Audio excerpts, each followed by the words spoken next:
So welcome to, it says week 3, but it's actually week 2, but welcome to our very first session, all about teamwork.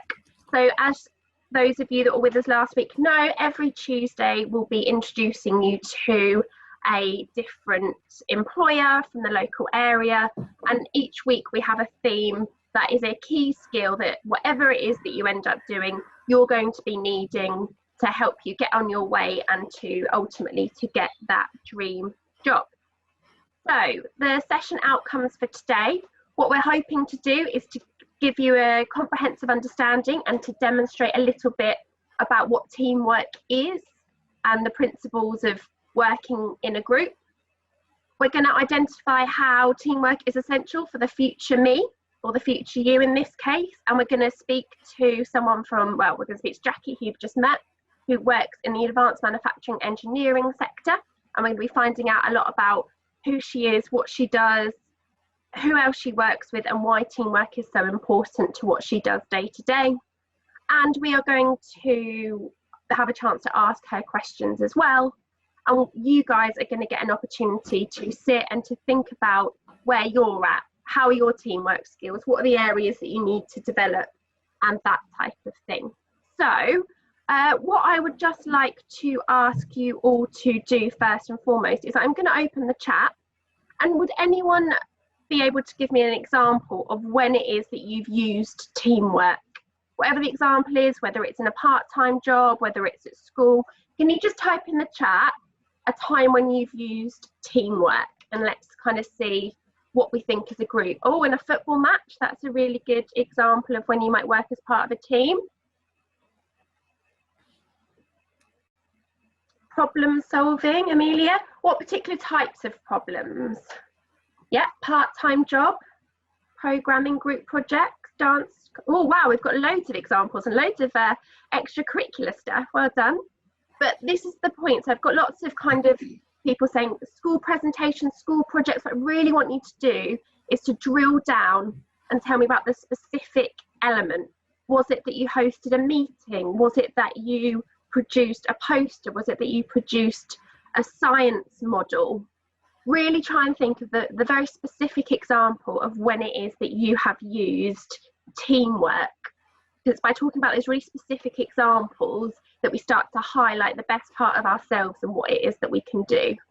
So I'm just going to give you 5 more seconds. Just put in the chat for me. Oh, in PE, yeah.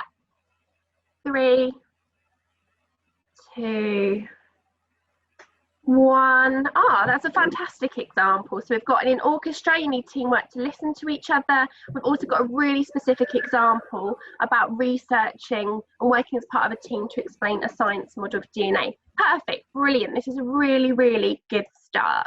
So I'm just going to turn off the chat.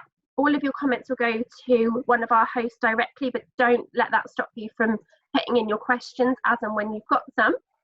So what are teamwork skills? So we've just talked a little bit, and we've just already found out some initial examples from you guys. And teamwork is all about working in a group of people to achieve a shared goal or outcome in an effective way. And it means listening to your other team members. It's about taking on board everyone else's ideas to produce something brilliant, not just doing what you want to do. It's about working for the good of the group as a whole. And it's also about having a say and sharing responsibility. And that's about sharing in the praise when everything goes fantastically, but also as a group taking on board any comments or feedback for how things could be done better next time. And if you have good people skills, then that quite naturally goes together with being a really good team player. So think about what we were doing last week. Think about kind of self-management and about what we were saying about yourself and how you conduct yourself. This all ties in and is really, really important as well when we're thinking about our teamwork skills. So, why are teamwork skills important? So I'm just going to hand over to Gerard just to give us a bit of an overview of why teamwork skills are so important generally. Thanks, Beth. Sorry, my sound is not on the screen. Is that okay? Yeah. All right, excellent. So thank you. Teamwork really is vital if you want to work well with your colleagues and your teammates. And as we know already from the chat, you've probably worked as teams 100 times before. So what does that matter? Well, the better you work with others, the more successful your team will be in achieving its goal. And there's a really simple way of thinking about that. How can you be the star in your team? Well, think about the situation, think about the task, think about the activity, and think about the results. And that way you can always think about how you're being a star in the team. So employers often need to collaborate and work well with others. And sometimes what happens with teams when they don't work can be really quite catastrophic. So if we think about things when, for example, if the emergency services didn't work together, how bad would that be? Or actually, if you think about what happens when we watch The Apprentice on TV and that whole team really bad outcomes, but it can be real life applications. So for anyone who joined us last week, you'll know that Robin talked about how she's part of a team working to put autonomous vehicles safely on our roads. So it just goes to show how important teamwork can be. So what we know is that even if you work well on your own, using key skills, life skills like self-management, being a team player is valued for most skills and most jobs. And we'll see that some of our information that we share with you on future slides is going to tell us that. So take a moment to look at yourself and see how well your team skills are developing. But don't worry, because it takes time sometimes for these things to develop. And also, sometimes being in part of a team means you have to adapt to the environment that you're working in. So actually, sometimes you're in one team and you have to be really quite strong in your message. And sometimes it's actually about just listening to what the instructions are from the leader of that team. So think about your position and think about how you can be the star. Brilliant. Thanks, Gerard. Right, so bear with me 1 second. We are going to give you guys opportunity to see where you're at and where you might fit in as part of a team, just by doing a really short kind of quiz, really. So again, just for fun, not 100% accurate necessarily, but it's just a starting point. So I am just going to show you where this came from. Now, you should all have been sent, or should have all got the worksheet that I sent you all when I sent you the invite link. And just be aware that that's there for you to kind of record some of the learning that you take from today's sessions, and to record things like what kind of a team player our quizzes show up for you, and also just to give you somewhere that you can develop your thoughts and your thinking around your own teamwork skills, why they're important and how they're relevant to the different sectors. So as you all know, we love a poll at Future Me. So what we are going to do is we are going to do this team player quiz that we got. It's from Nursing Times, so it's really applicable to everyone all together. So I'm just going to launch a poll, and what you need to do is you need to select one of the statements in relation to the question that it's posing. And then at the end, we're going to take note, and you guys might need a pen and pencil as well, of how many A's, B's or C's or D's you recorded. And from there, it's going to give us a bit of an insight into what kind of a team player we are. So if you all want to work your way through this, so question 1. You're asked to buddy up with a fellow student for a piece of coursework, and you discuss who's going to do what. What do you end up doing?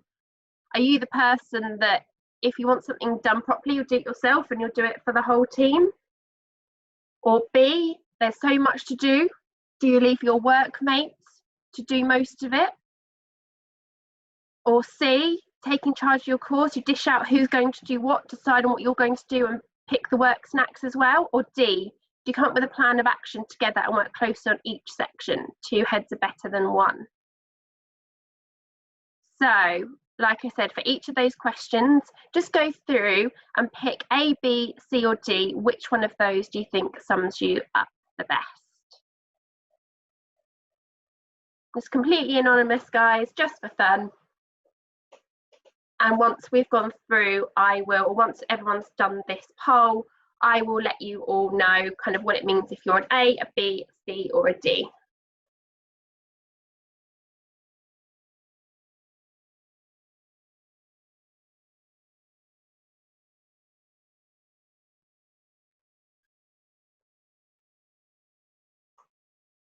What do we think? Oh, brilliant. Yeah, getting some responses through so far. We've got a big mixed bag in the room. Just work your way through that poll and have a look and have a think about what kind of a team player you are. Lots of different scenarios. And again, just for fun, it's just a little bit of a starting point for you all. Oh, we're getting the votes are coming in thick and fast now.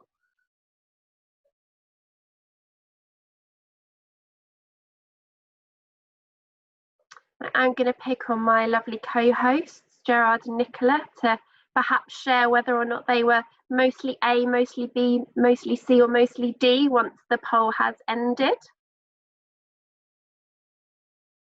Just a few more of you to vote. I know that there's lots of information there to take in on this one.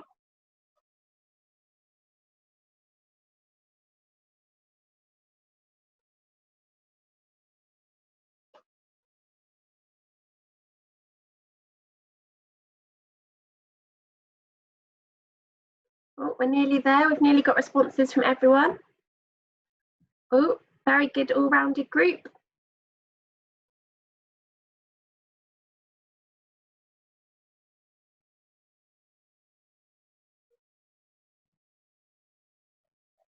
Just going to give you all 30 more seconds just to get your responses in. And then we'll see what kind of answers we got to which questions. But remember, you need to make your own notes of whether or not you're more A, more B, more C, or more D.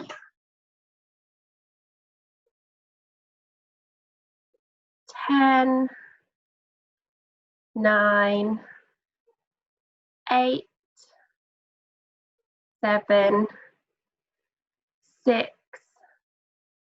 5, 4, 3, 2, 1. Fantastic. We've got most people's responses in there. So I'm just going to share the results with you all.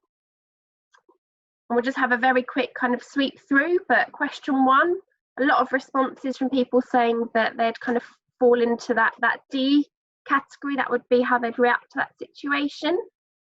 Organising a party, more of us felt that we were more the person that was going to take the lead in the group. And again, for number 3, we've got a few more C's marginally than D's in the group. And then when it comes to study groups, a lot more of us would be very D, very democratic, ask about everyone's opinion for the study group. And then the final question, we've got more of us saying that we fall into that C category. So let's have a quick look and see what each of those categories means. So we didn't have that many A's, but if your response was mainly A's, then you fall into that, the solo flyer. So a bit of a perfectionist, find it hard to give up control. And you know, I can be a bit like that sometimes. And there's a couple of little tips there, which is about trying to release control every once in a while. And do feel free as well, actually. Thank you to those that have just put in the chat. I'll just open up the chat, and if you want to share whether or not you were mostly A, B, C, or D with the group, then do feel free to.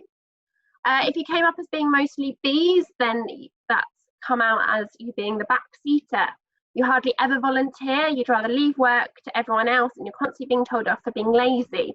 I did notice that very few responses from our group in the room were in that B category. So a little tip, try to think about what's important to you. I think they're trying to get you to be a bit more motivated to take part there. Mostly C's, we've got the leader. So if there's a chance to lead, you take it. You don't want to follow others, and you want to be the chief, the captain, the head honcho. It just made me think about wearing hats. The advice there is about taking a step back. Maybe think twice before you take up the next leadership opportunity so enthusiastically, and think about who else is in your group and what skills they might be able to add. And then finally, mostly D's, which was a lot of you actually, so really impressed. You're the perfect team player, just asterisk MB. I don't think the perfect team player exists, but I think what this is trying to say is that you're a good all-rounder, you listen to what other people say, you know how to compromise, But then it's just got a little tip, which is more about giving yourself a vote of confidence. So listen to yourself as well, and don't put your own self under too much pressure by ignoring what you want to do for the good of the group. So Gerard, what did yours come out as? I came out of a mixture of C and D, and I think sometimes it's how I might be feeling on the day as well. But today is more of a C and D kind of day for me. Well, that's good. You're not feeling too much of a tyrant today. I've been in meetings with Gerard. You know, some days Me? until he hasn't had his Weetabix. Nicola, what about you? What kind of a team player are you? The same as Gerard, probably more C's than D's, but there's definitely a bit of A thrown in there every now and again. Thank you for your honesty. No, that's really good. So I'm just going to turn the chat off again. And thank you to all of those of you who shared. And generally the consensus was everyone's very much a little bit of a C and a D, and there were some ties in there as well. So fantastic. So I'm now going to hand over to Gerard to introduce and talk to us a little bit more about today's key sector. So Gerard, over to you. Thank you, Becca. Okay, so welcome and introducing the advanced manufacturing and engineering sector, which always doesn't sound like the most exciting thing to announce to you all, but we're here to change your mind slightly on this today. Just open it up a little bit more about what it actually means. It's a really key, important sector for Leicester and Leicestershire for a number of different reasons. We've got a lot of organisations who are based here that are part of advanced manufacturing and engineering, and obviously out of that comes a lot of jobs as well. So we'll take you through some of this in a little bit more detail. I will most often start my sessions by suggesting that you download the World of Work Leicestershire Guide. It's a guide specifically designed to help you understand all of the different sectors in Leicester and Leicestershire, what they mean, some of those employers, and just give you a real insight. So you'll hear me refer back to that sometimes. So go grab that copy and download it if you haven't at some point before the next sessions. So engineering involves the use of scientific and practical knowledge to invent, design, construct everything around you. If you look around wherever you're sat at the moment, then actually engineering and manufacturing made it happen. Doesn't matter whether you're sitting on your seat, on your bed, or out in the garden. Manufacturing is about the production of goods from raw materials into those finished goods. And often they can be very high-end technical things like the laptops and tablets we're all using, through to the mobile phones, and actually even some of the vehicles that we get in now, they're not just about cars and engines. Actually, a lot of them now are more about electrical engineering. So there's many different products made in Leicester and Leicestershire, and they can come from precision tools, electricals, packaging, right through to bricks. We're going to hear a little bit more about some of those things through Crown Packaging as well. But we've got a strong manufacturing heritage. We've got some great companies in Leicester. Some that you'll know, like Caterpillar, make those huge construction machines.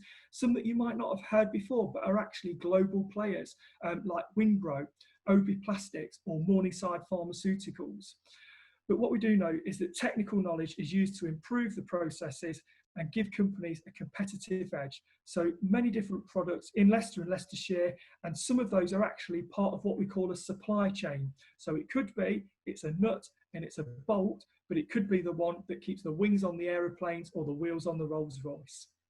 Thanks, Becca. I think we're going to move on possibly to, we've got a bit of a quiz coming up. Yeah, I love a quiz. We do love a quiz. So this week we have devised a logo game. So do you know these local companies that are recruiting for roles that include advanced manufacturing and engineering? So I'm just going to open up the chat again so that everyone can talk to everyone, and let's get started. So, and no cheating, Gerard, or you, Jacqui, either. Right, our first logo. Can you tell me which company this is? Do any of you know who this local company is that recruits roles in advanced manufacturing engineering? Are you giving clues out today, Becca? Do you feel quite generous? No. No. Jenga. I'm a tyrant.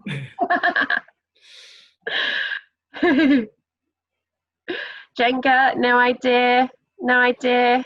Jenga. No, okay, well this one was no points for anyone. This one was, oh come on PowerPoint, Ibstock brick. The clue was in the logo. Clue was in the logo. Right, next one. We've got a P. What do you know the name of this local company that recruits for roles in advanced manufacturing and engineering? Planet. Looks like the Daily Planet from Superman. That made me feel old. What do we think? P. Pepsi. Oh, James, so far, yeah. On to a winner.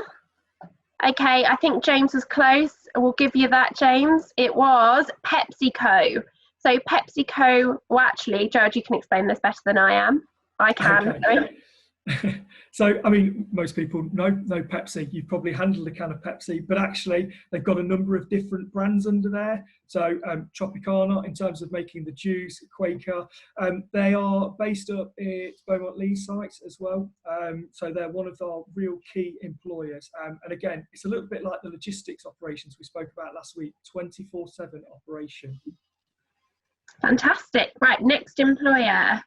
Logo challenge is this one.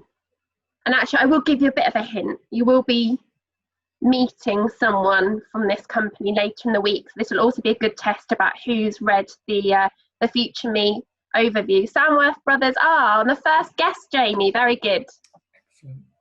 It was indeed Samworth Brothers. What about this one?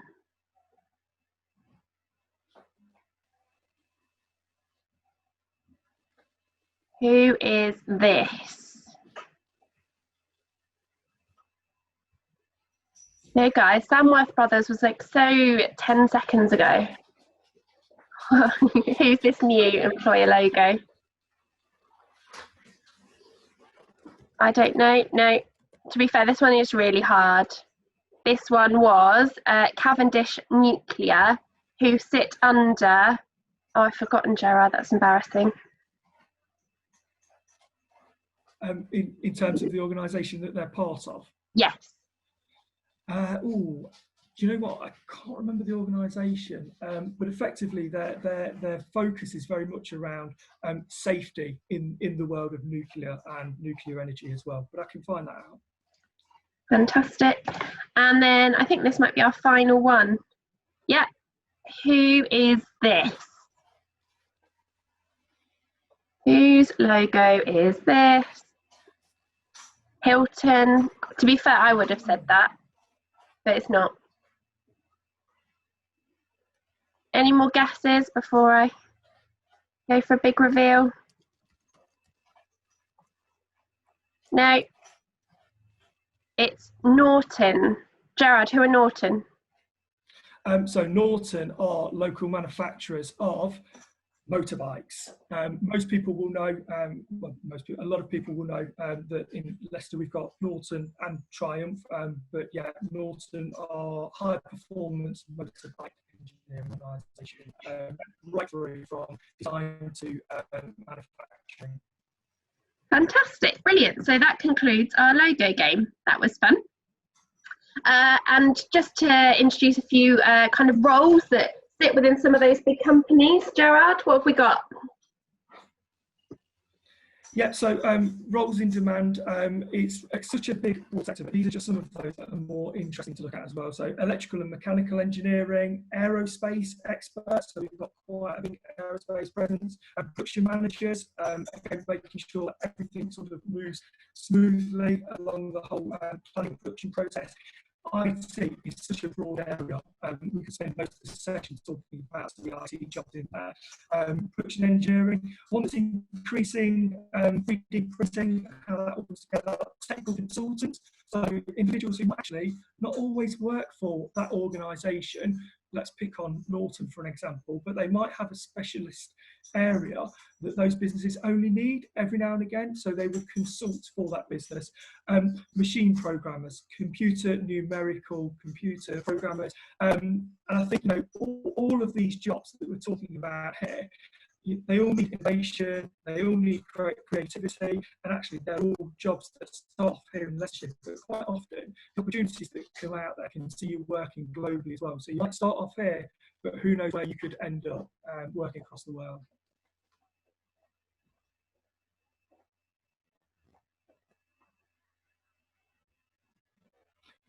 Okay, thanks, Becca. So this is a really good example of the roles that you might find in engineering and advanced manufacturing. I'm not going to go through all of them, but you can see actually that we've got some average earnings that you can take as well. But what this shows is actually some of these roles would work together and would be part of a team, and some of these roles are more hands-on. So we've got things like sheet metal workers, mechanical engineers, but some of them actually might be those more IT-based roles, like the CAD technicians or some of the production technician side of things. But again, let's look at some of those skills and qualities. So we've got problem solving, communication, and if you joined us last week, you will know that I said communication always comes out near the top. Creative thinking, some leadership things that are in there as well. So actually, you might be part of a team, but you might have to lead that team. And we've got things like attention to detail, you know, always important, but it could be a very expensive mistake to make. You might have to represent within a millimetre or even a smaller unit than that within engineering and manufacturing. Some of those useful subjects that you need in this, things like maths, physics, chemistry, English, biology, ICT, or even languages, because as we say, you know, this is a Leicestershire-based setup, but it's got a global influence across the world. Thanks, Becca. I think we're going to move on to a slide where we're just going to have a little bit of a look at what it looks like in terms of recruitment. So we will often mention through Future Me the importance of labour market information. We mentioned at the intro session how to get it, how to use it, how sometimes it can even be something that can give you the competitive edge. So this is a great example of LMI. Let's look again at some of those soft skills that are requested. And this is based on adverts from employers. What's at the top? Communication. So we might think sometimes you always need those technical skills, which you do, but actually soft skills, communication comes out top. So we've analysed a number of job vacancies across Leicester and Leicestershire that mention roles linked to advanced manufacturing and engineering. So what we've done here is we've focused on some of those roles that you've seen in the earlier slide, not necessarily some of those support services that you might find like accountancy or HR or marketing. And you'll see that there's quite a trend here where over the period that we've been measuring it, around 3,000 job vacancies in engineering and manufacturing at any one given time. It fluctuates slightly, and obviously, you know, there's a lot of change out there in the moment, but what we can see is that, you know, it tends to be a steady base. So what does that mean? Well, let's put that in context for you in Leicestershire. There's actually over 42,000 trade businesses in Leicestershire, and many of those are part of manufacturing and engineering. And not all of them are big businesses. We've got a lot of small to medium employers who might take on an apprentice and just sort of build up the skills in that knowledge. And then the other end of that scale is that we've got, for example, Loughborough University Science and Enterprise Partnership, we'll call it LUSTEC, and that's home to 75 high-tech companies that engage with this sector. And then we've got some other areas that are probably a little bit more familiar to you. So Dunelm opened up a state-of-the-art purpose-built manufacturing centre in Birstall in 2019. And again, that's an organisation that's been recruiting. And we mentioned earlier on that we've got like Giant in Norton, but we've got other organisations here as well that actually were part of the supply chain that feed in, and all the way along, all of those component parts through engineering and manufacturing will go into some real high value pieces of engineering and manufacturing that starts off here in Leicestershire. So I think at this moment in time, we are now going to start to introduce our guest employer. Can I hand back to you for a moment just to introduce Jacqui? Yeah, perfect. Thanks, Gerard. So yeah, we're really pleased and grateful to have Jacqui Stretton with us today. And there's just a little bit of information about Jacqui on the screen, but I will just ask Jacqui to introduce yourself, please. You have the floor. Okay, thanks Becca and Gerard for inviting me today. I'm really keen to help you guys think about what it is you might want to do in your careers and next steps. So I am a HR manager, so human resources, if you don't know what the acronym means. And I work for a large manufacturing company. We're based in Braunston and we make tin cans. So if you can see this, it's like a Coca-Cola can, a Pepsi can. So we make food and beverage cans on our site. We are a global player. So as Gerard has said, you can start working in Braunston but can end up anywhere in the world. We're in 47 countries. We employ 33,000 people across those countries, and we make $11.2 billion a year. So we are a big organisation, but I bet none of you have heard of us because it's not our brand on our product. Okay, so we decorate metal packaging for Coca-Cola, Pepsi, Tango, Sunkist, supermarket own brands. So it's very hard for people to know who we are as a business because fundamentally you can't really see our brand on the can. But there is a tiny crown logo, if you can see, or find a can and get one. A tiny crown on the can, so you can see it is made by us. So we suffer with being an unknown, if you like. But teamwork is key. So today's session is about teamwork. So before I go into how I got to my position, we are part of the manufacturing world, and teamwork and communication is the most important thing. So as we've said before today, the key characteristics are working towards that shared goal, and throughout all of us achieving that, communication and collaboration is absolutely essential. But first of all, everyone needs to know what that goal is. So the way we communicate that on our site is lots of posters, lots of meetings, lots of notices. We've got banners that list all of our corporate KPIs that we have to achieve. So one of our KPIs is line hour efficiency. Another one is wastage, or as we know, it's spoilage. And our third one is customer complaints. So to ensure that we meet all of these, we have to work together as a team. So we produce the cans on our site. So we have 5 production lines that make 2,000 cans a minute.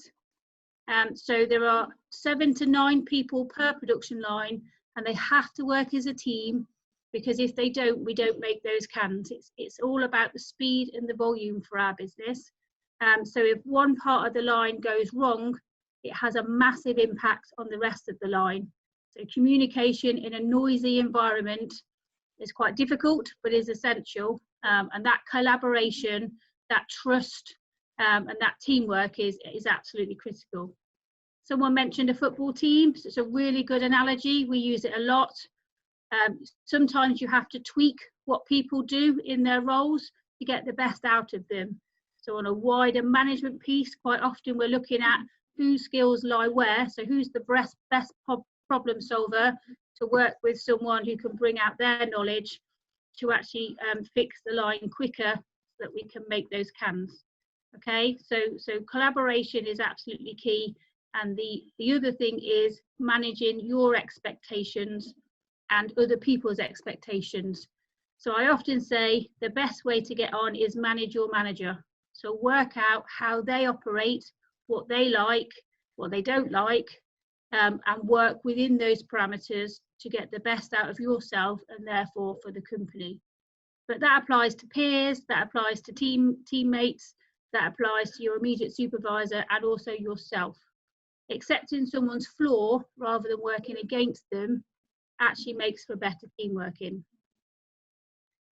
So roles in our organisation include production engineers, production technicians. We have some niche roles for quality, chemical processing.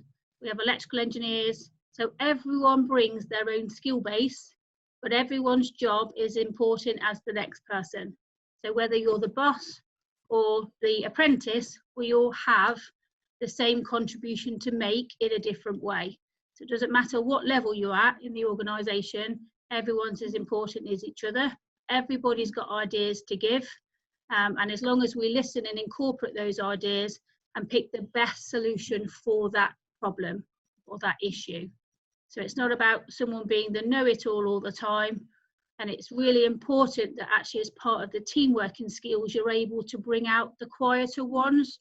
So on the quiz, you know, that backseater that we talked about, it's really important that whoever's trying to gather the information from that group of people, that they reach out to that person in the group setting to tease out their information and ideas, because everybody's got them, okay, and they're just as important, but some are more nervous to share than others. So that's a real skill in itself as being a team member. It's not always the leader that does that. It needs to be anybody who thinks, actually, Joe's got something to contribute, but they're not doing it. Why is that? And ask them a question, bring them into the group discussion so that everybody feels valued, because that leads to motivation and that leads to job satisfaction at the end.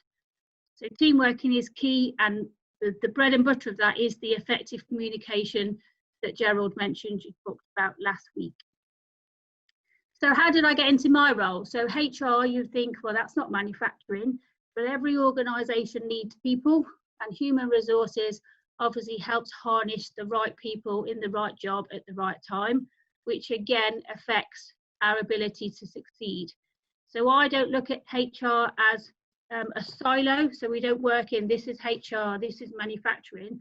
We work as a team across the board, and actually human resources is everything, because it's people, and we need people to do our jobs, and actually people are a company's best asset. They are the most tricky asset at times because we all have different ideas and behaviours, but the ability to get on and talk to each other is the exciting part of actually my job. It's recognising the talents that you have and how we can best utilise them across the board. So human resources is payroll, it's terms and conditions, but strategically it helps set the culture of the organisation of one of inclusiveness, collaboration, which enhance motivation, satisfaction, trust and honesty and integrity. And if you've got all of those things in place 99.9% of the time, then obviously it's going to be an exciting environment to work in, regardless of what sector or what business that you're in. You won't get along with people all of the time, but again, effective team working is, if you're having a disagreement, that's fine, have the disagreement in a professional way, but then have the ability to move on. Okay, so you can't hold a grudge because it is not productive, regardless whether it's your best friend and you, or it's a colleague or a schoolmate or even a teacher or your parents. If you can't move on, then you just get more angry and aren't able to deal with it. So it's really important as part of that team working piece that you're able to develop skills to say your piece, everyone comes to a solution anyway, and then you let go and move on. Fantastic, thank you for that overview of everything that you do, and sounds like you keep very busy, Jacqui.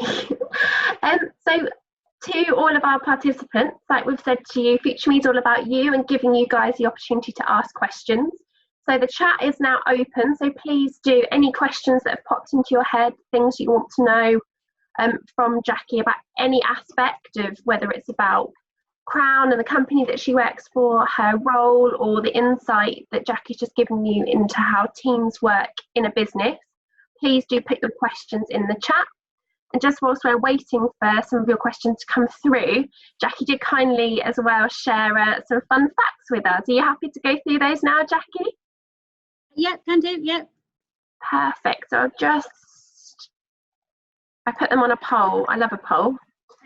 So hopefully you can see those as well, Jacqui, but some facts that you sent over that did really blow my mind. So how many cans can we decorate on average a minute at your Braunston plant? And I've given people the opportunity here to say what they think if you want to. But yeah, how many was it, Jacqui, per minute? So we decorate on average 2,000 cans per minute, and they are already in a can shape at that stage. So we've made the can, and so we're decorating them when they're round rather than a flat piece of metal decorated first. Fantastic. And then the other one was kind of a did you know, but yes, 6,700 cans are sold every second, enough to go around the planet every 17 hours. That's absolutely nuts. We have had some questions as well in that time. So brilliant. First question is from Alex. So what is your specific role in your company? So would you mind just giving us a bit of an insight into your kind of day-to-day from when you get into the office and what types of things you might do, Jacqui? Yeah, so human resources is quite varied. So no day is the same. And as Gerald mentioned earlier, we work for a 24/7 operation. So it doesn't stop except for Christmas Day and Boxing Day. So the things that I would get involved in, or HR is involved in, is terms and conditions of employment. So to make sure people are have good conditions to work in. So that's the fabric of the building, locker rooms. It's also pay and remuneration, training, and all of those kind of things is kind of a one-stop shop. We would also deal with issues, so disciplinaries. So if people have done something wrong, we would obviously work through that. Or if they have a query or a question with the company, so a disagreement, we would deal with that. Fortunately, we don't get that many. We negotiate with the trade unions so we can keep those lines of communication open, and generally just make sure we've got the right people with the right skills at all of the time. So recruitment, selection, retention, development is key for us. So we look to progress people and develop people and provide them with opportunities around the business and beyond. Quite often from Braunston, people in central roles who then travel Europe are taken, so we're good at developing our people. We have an apprentice programme that I manage that won the award last year for Employer of the Year. So it's very, very varied, and things can change by the minute sometimes, particularly if we have an issue, but it's supporting our employees to get the best out of them.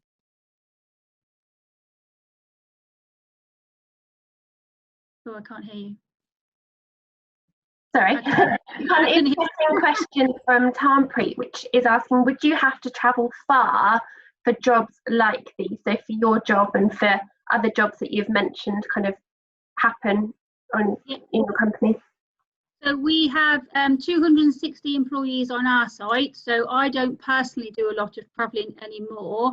But yes, there are roles within the business that are that involve quite a lot of travel around our sites in Europe. So more of the project engineers, they would go from plant to plant in Spain, in France, in Italy, going in, fixing problems or starting up new lines. So there are travel opportunities available, but most of the people who work on my site basically just come here to do their jobs on a daily basis. Brilliant, thank you. So Amari's just commented that it must be fun to work where you work, Jacqui, and I do agree from what you were saying about kind of the people and the culture. It sounds fab.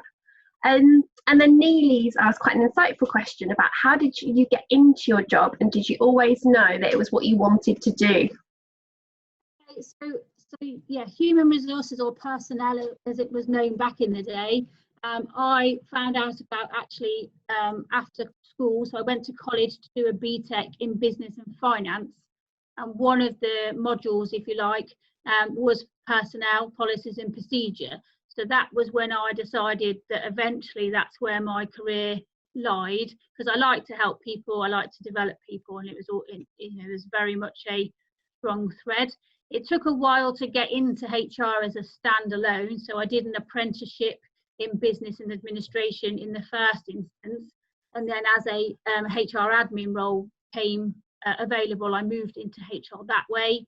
And then I did my professional qualifications at night school, at De Montfort University, and Wigston College formerly, to get my professional side. So the qualifications are important, but it's more about that people skills, collaborative working, and having now in my current role the strategic approach to help the business grow and move forward with regards to its people.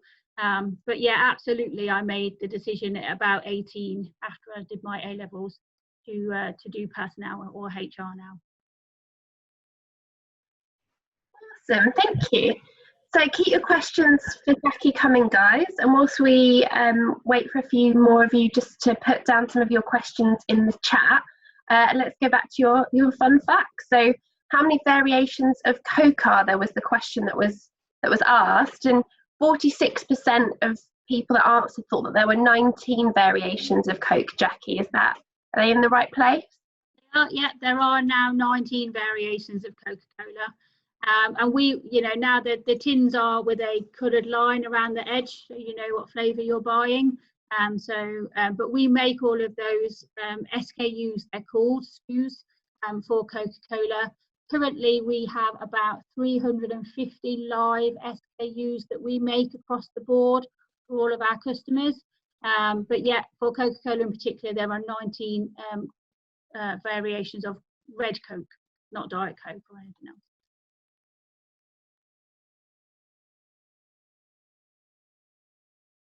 Question from Tampreet, which was about what type of work training would you have to do? I'm not sure if that's in relation to your role, Jacqui, or just generally kind of work training to get into some of the jobs at your plant, but if you can just cover as many variables as possible, that'd be great.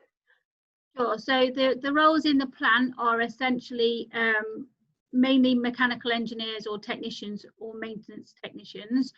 So the guys that we recruit, they're mainly guys. That's why I call them guys. But we do have a couple of ladies now. So it's a mechanical engineering qualification. So apprenticeship route is the main route in. So you'll be trained to maintain the machines that therefore make the cans. So the product is the can, but the role really is to maintain the machinery. So a bit like a car mechanic, or that kind of thing. The technology that we use is state of the art, and the attention to detail is critical. So you have to like following SOP. So if you're building Lego and you like to follow the instructions in a Lego book, that's really key skills for us. Because we have to work to tolerances no thicker than the hair on your head. So if we're out by the thickness of the hair on your head or more, then the product won't pass the quality test. So it's really tight what we have to adhere to. So attention to detail, but the qualifications are mechanical or maintenance engineering for the main. But we do have, like say, HR or finance or logistics. So they have obviously different qualification routes through ACCA or CIMA, AAT for finance, etc. So we have a wide range, but the bulk of our employees are maintenance engineers or technicians. Another question that I've had through to me directly, Jacqui, are there enough women in your sector, and have you got any advice or thoughts on any of our female participants today that might have apprehensions about entering the sector? Yeah, so there aren't is the short answer. No. So we have 0 engineer ladies. We have 1 lady who works on the shop floor in a quality capacity, but we're finding as we go round schools, so working with schools is quite new to us. We've been doing it a couple of years now. We're finding more and more young ladies are interested in the engineering, and when we go out and do our Lego game, quite often the girls are beating the boys and winning those activities. We do have 1 female shift manager now, and also 1 young lady who is an apprentice. And the report says she is the best apprentice that we have. What I would say is don't be daunted that it's a male environment, and I would say give it a go, because there are no barriers. So we don't prefer men or women. It's just who is best for the job. But absolutely, there is no reason why you couldn't do these tasks as a young lady, and we we love it when we get young ladies interested, because it is new, but I do think it is a growing area of interest, and that's what we see when we go to schools. Fantastic, thank you very much. So we've come to the end of our time, unfortunately, and it's gone so quickly. So thank you so much, Jacqui, for being with us and for answering our questions. We do have your employer challenge that we're going to launch in just 1 second. But just to everyone else as well that's in the session, your feedback is really important over the coming weeks, just so that we know what it is that you're interested in, what you'd like more of, what you would not like so much of. So my colleague Emma has just posted a link into the chat. Please, can you copy and paste it now, put it in your browser. It will take you 5 minutes, and your feedback is so valuable. So please do that, please. Right, on to the employer challenge. So as you all know, every single week, our employer guests will be setting you a different challenge. There's £25 Amazon voucher up for grabs for those of you that are happy to share your work with us, and we'll announce the winner on our Friday session. It'll all be judged by Jacqui, and it's also just a really good opportunity for you to put some of those team working skills into action and to be able to evidence some of that. And you'll also get £500 worth of resources or equipment for your school as well. So it's really worth getting involved. So Jacqui, can I ask you to introduce your challenge for us, please? Of course. So we've talked a lot about teamwork today, and teamwork leads to culture of an organisation. So I'd like you to think about what kind of organisation you would want to work for and why. So by this I mean the feel or the culture, as I've said, of the company, and not just the work or the sector that they're based in. So think about what you like to do, how you like to work, how you like to receive information, and try and think about how that would reflect itself in an organisation, and the benefits of team working within that.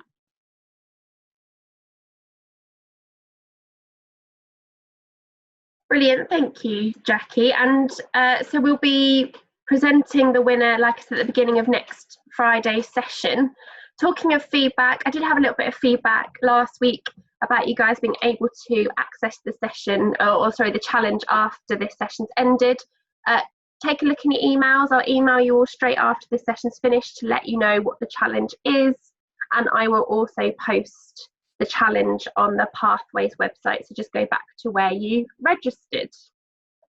So that brings us to the end of our session. So I just want to say a huge thank you to you, Jacqui, again for joining us. No problem, my pleasure. Good luck, guys. And a huge thank you as well to Gerard and Nicola as well for being here and for supporting the session. They're still there. Thanks everybody, look forward to seeing all the challenges coming in. Yeah, perfect. And so we will say goodbye for now, everybody, and we look forward to seeing everyone together again on Friday. Remember, do the evaluation. All right, bye everybody.